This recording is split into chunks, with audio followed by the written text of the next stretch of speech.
तो इस पहाड़ को ही चढ़ने के लिए आज हम सापुतारा आए हुए हैं। छुट्टियां थी सैटरडे संडे की और ट्रैकिंग करने की इच्छा थी, तो हमने सोचा कि क्यों ना इस माउंटेन को चढ़ा जाए। पहले हम गए थे सनसेट पॉइंट पे, वो रास्ता बंद था। फिर हम आ गए यहाँ पे सनराइज पॉइंट पे। और ऊपर से कुछ व्यू इस तरह का नज़र आता है जब हम माउंटेन को फतेह कर लेते हैं। तो सनराइज पॉइंट पे भी बैरिकेडिंग की गई हुई है वहाँ पर, लेकिन रास्ता खोला गया है एक मंदिर के लिए। तो काफ़ी सारे लोकल लोग वहाँ से उस मंदिर के लिए जा रहे थे, पर हमने मंदिर ना जाके जो पहाड़ हमने डिसाइड किया था, हमने उसकी चढ़ाई करने का ही सोचा। तो हम तीनों लोग तीन अलग अलग रास्ते से गए और हमने डिसाइड किया था कि मंदिर की ये जो फ्लैग वाली रोड है हम वहाँ तक पहले पहुँचेंगे।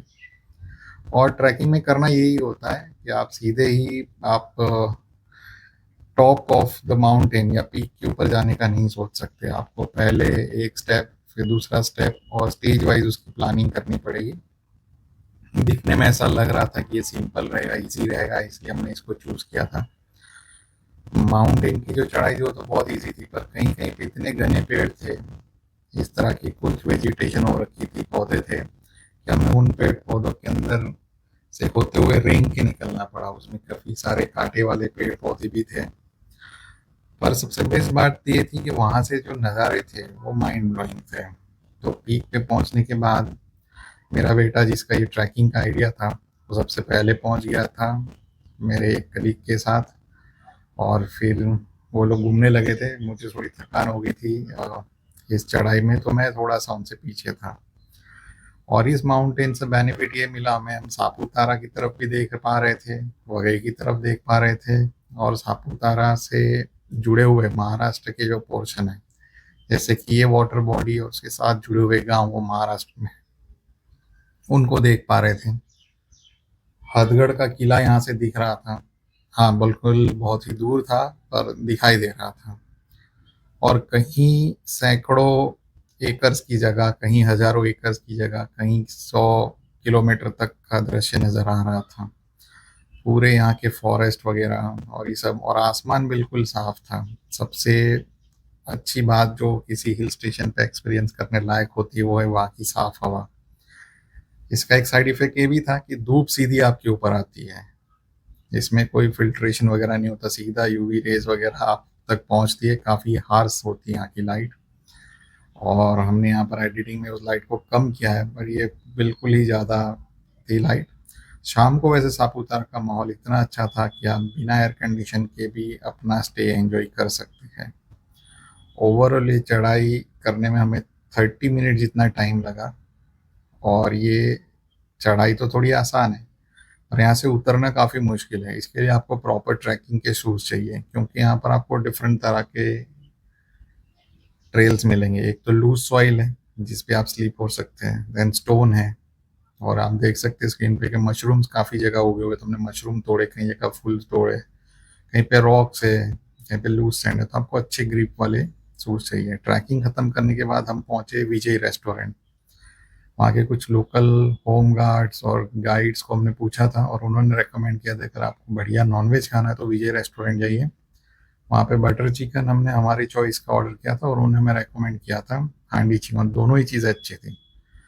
उसके बाद हम पहुँच गए थे शव शांति रिसोर्ट के पीछे आए हुए लेक के हिस्से में, जहाँ पर शाम को 7 बजे musical fountain and light show होता है, जिसकी टिकट करीब 50 रुपये है। उससे पहले भी ये एरिया खुला रहता है, और मेरे ख्याल से ये शाम को सापुतारा में टाइम स्पेंड करने के लिए one of the best area है। वहाँ पे अच्छी सी अम्यूजमेंट की एक्टिविटीज़ है, जो कि उस दिन बेट वेदर की वजह से बंद थी। बोटिंग भी बंद था, और आप यहाँ के लैंडस्केप को एंजॉय कर सकते हैं। यहाँ पे पास ही में है आपको गिर हवेली गार्डन रेस्टोरेंट, जो उस दिन पर्टिकुलरली बंद था, परंतु ये रेस्टोरेंट आपको लेक व्यू का नज़ारा देखते हुए खाना खाना ऑफर करता है।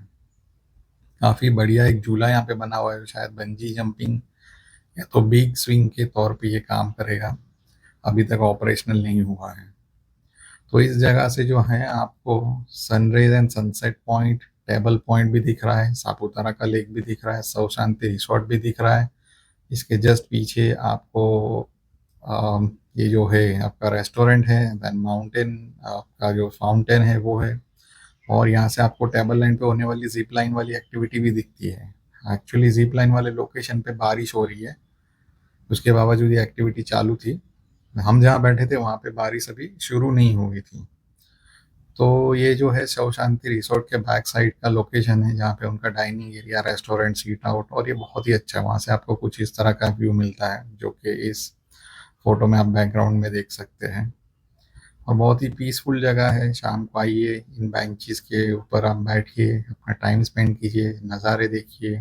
आई लव सापुतारा का ये एक स्कल्पचर बना हुआ है, उसके साथ आप फोटोग्राफी वगैरह कर सकते हैं।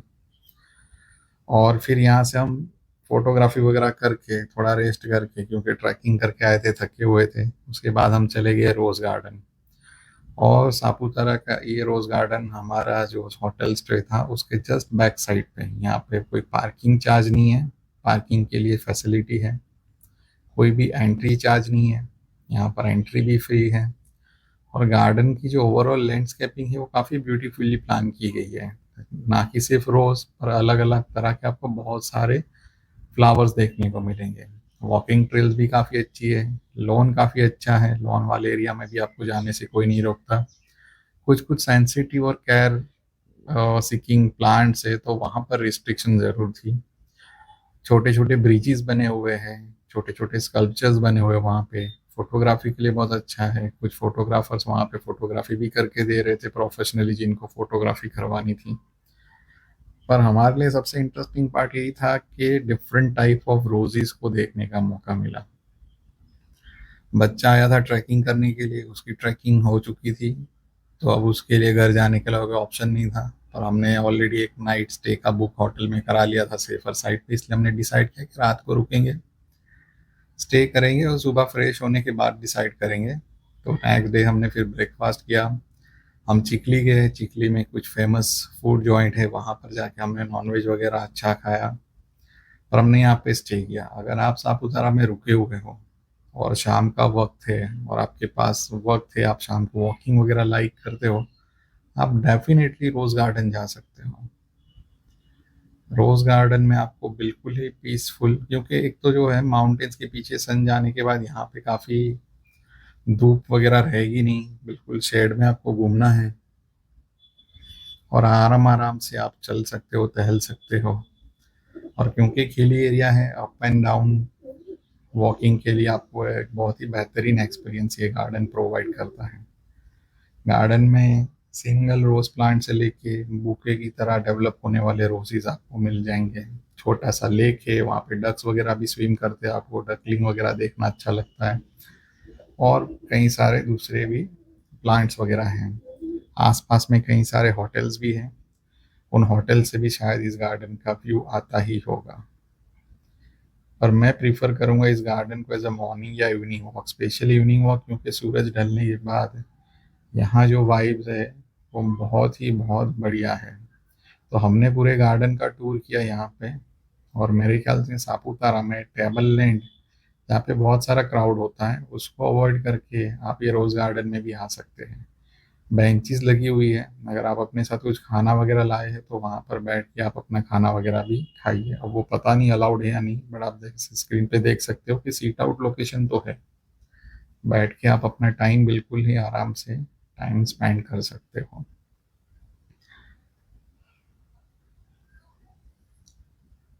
और रोज गार्डन जो है, आप जब सनराइज पॉइंट की तरफ जाते हो वहीं रास्ते में आता है, तो आप इसको आसानी से ढूंढ सकते हैं, मिल जाएगा, बिल्कुल भी मुश्किल नहीं है। ये near to the bus stand है, मतलब बस स्टैंड से सनराइज पॉइंट इस तरफ जाते वक्त।